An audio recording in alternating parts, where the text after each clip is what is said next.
We want to welcome you to All Things Real Estate, brought to you by the GK Group. Now, here are your hosts, Brad Avergon and Gary Kelly.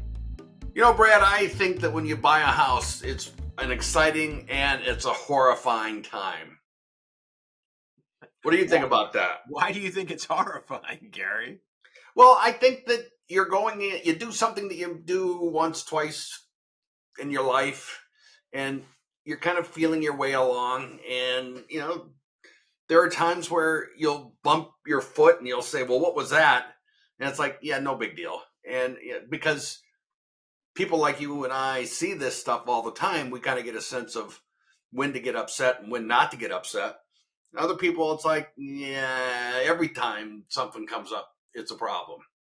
Yeah, I hear what you're saying. You know, it is funny because sometimes they get upset over the littlest thing that can be solved relatively easy. And then there's other things that they want to just, that's fine. It's no big deal. I'm like, oh no, I remember it's kind of a big deal. I remember my daughter was buying a house once in Westboro, and the attorney that I was using, a good friend of mine, he called up and said, Gary, there's a title problem.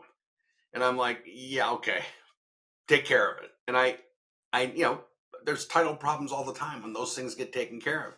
This was an Ibanez issue where they had done a foreclosure on someone and the foreclosure had not been done properly, and they had to go back and re-foreclose on the property, but they had to find the guy first.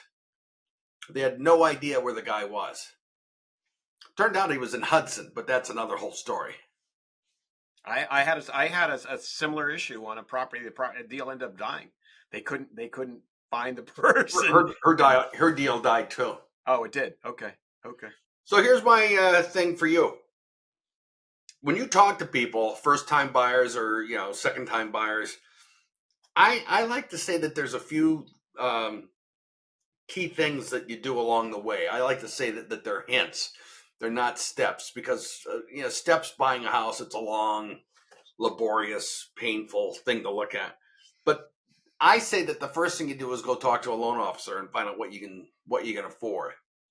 Well, that seems to make sense, Gary. I would have to agree with you on that. I see people get out of a car.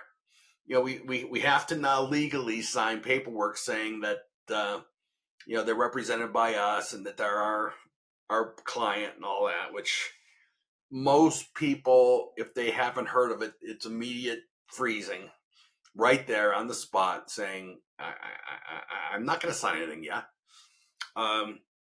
But you sit there and you say to them, listen, we've got to get this signed, then we can show you the house. And they'll say, well, how much is the house? And you give them a number and they'll say, I don't think I can go that high. And the truth is, sometimes people are spot on with their number. Other times it's like, you don't have a clue what you can do. And I like to say the loan officers will approve you for more than you should ever spend. You should be comfortable with the amount you're willing to spend as opposed to what you're pre-approved for, etc. But they haven't done any of that yet. No. That's why step one is to see a loan officer like you. Like me. Yeah. I've also seen the opposite, Gary, where they come in saying, yeah, I want $1 million home. I'm working. I'm good. I think we can get $1 million home. I think it's great. And then I run the payments on $1 million home, and they're like, "Ooh, that's a little high." Well, yeah, that's what it costs to own $1 million home. Are you sure you want $1 million home? At the end of the day, I mean, you're absolutely right. I think before you ever go shopping, I mean, it's one thing if you want to poke around and play HGTV online, that's fine. That's great. But when you get serious and you want to actually start looking at properties, you want to have a rough understanding as to what this thing is going to cost you. And so one of the things that I do is I say, well, let's create a hypothetical house and let's go through that scenario.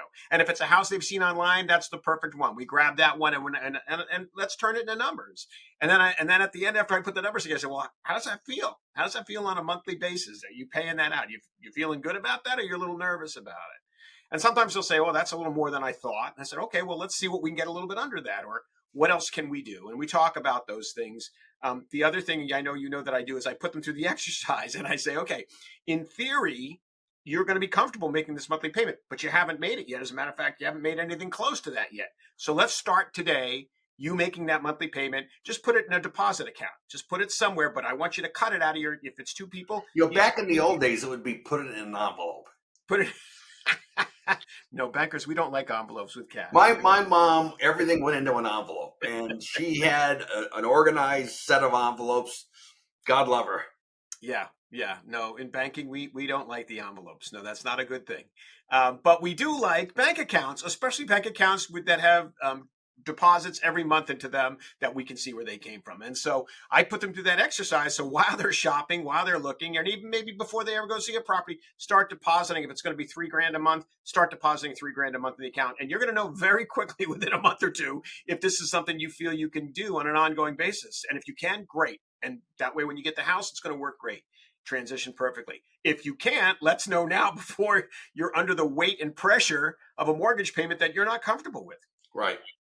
Right. That's not good. The other thing that we tell people is, location, location, location. And to me, that ties into the money discussion. A nice 4 or 5 bedroom home in Westboro, let's say that's $500,000-600,000. If someone says, I can't afford that, what do I do? Well, you got to look somewhere else, perhaps. And we'll say, go west, young people. It, because farther west, I've been in Boylston. I have spent an inordinate amount of time in Sturbridge. Sturbridge, great schools, great location in the state, easy to get to Connecticut, but it's a hike. To get there from where I live in Southborough, it's a 45-minute drive one way. And so, what do? You have to do what you have to do. And I tell people consider a different location if they need to. Right, right, right, right. I do. One of the things that you bring up, just using Sturbridge as an example, is you got to look at the major routes too. A perfect example I like to think of is like Sudbury. Sudbury is a great town. It's inside of 495, but it tends to be a little bit landlocked. You have to kind of go north or south to get to any major route to get out of there. Versus if you're coming in from even a town like Sturbridge or Auburn and you're right near the Pike, you're not far from the Mass Pike, you can shoot straight in. And so that you got to kind of weigh and measure that. Where are you looking to go? Where are you looking to commute to when you need to commute? I say that a lot of people can do their initial shopping online. I happen to say realtor.com. There are other sites out there. Realtor tends to have all of the listings. Some systems, like the one everyone goes to, Zillow, tends not to have everything, or they have listings that aren't live anymore. I don't know why. I don't know what their marketing prowess indicates to them to do, why they do stuff like that, because people like the interface. But I find Realtor to be fairly honest that way. But if someone's looking at a house, plug that house into Google Maps, and you can literally go look at the neighborhood.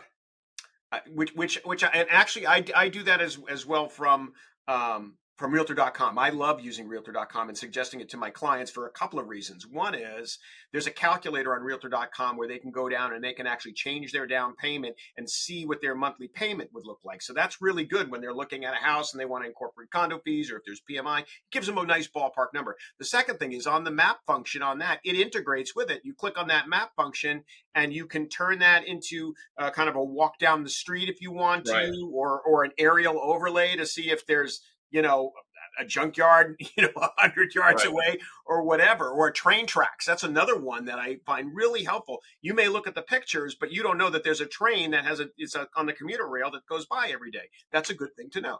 It's interesting. I live in Southborough, and there are trains that go through Southborough. One's like the main line to Boston, the commuter rail, and it's running, however often. I'm going to say every hour. I don't know if it's exactly every hour. But there's also I'm going to call it a twice a day train. I don't know if it's actually twice a day, but there's a train that comes down a siding and goes out to Kin's Foods in Marlborough. And they're bringing, I guess they bring syrup of some kind. It's a slow lumbering train. Tends to go out to Marlborough around noonish and come back around 9 o'clock at night. It's, in my mind, it's not something that gives pause. The commuter rail every hour, you got to think about that. To my values. Yeah, I would agree. I mean, if you especially if you're the kind of person that works nights or something like that, and you want to come home and sleep, and and the trains start running every hour, every half hour from 5 o'clock on in the morning. That can be hard, if the train is right near you. But sometimes it doesn't matter. As you said, if you got a train that's once a day and it's the middle of the day and no big deal, then okay. Well, the other thing when you come to a house, a lot of times people, they stop at the house and we're going to go look at the house, and they go running up to the house, and I'm like, whoa, take a breath. Look around. What do you see? I'm a big one on what do you hear? Trains is obviously one thing. You've got freeway is another. Some people don't like the sound of a freeway. And I'm not talking, crashing cars. I'm talking about just the constant noise. It's a dull hum of a freeway. Some people don't like that. So I have to tell you a quick anecdote. So in our other house, we downsized. In our other home, we lived very, very close to the Mass Pike. And one of the things is we walked a lot early on. I didn't really hear anything. And the whole time we lived there, I never heard much. But we were very close to the Mass Pike. But our house was set down a little bit. This house we moved to, we're up a little high, and we're close to Route 9. I hear Route 9 like it's driving outside my front door. And it has to do with not so much, part of it's the proximity, but the other part is the geography of the land. Does the sound flow up or does the sound not flow down? It's very interesting. I was surprised how much I hear. I hear sirens, trucks, everything. So, Brad, hold that thought. I think that I hear a siren coming, so just be quiet for a moment. We're going to take a break, pay some bills, and then we'll come back. Sounds good, Gary. Thank you for watching All Things Real Estate. We'll be right back.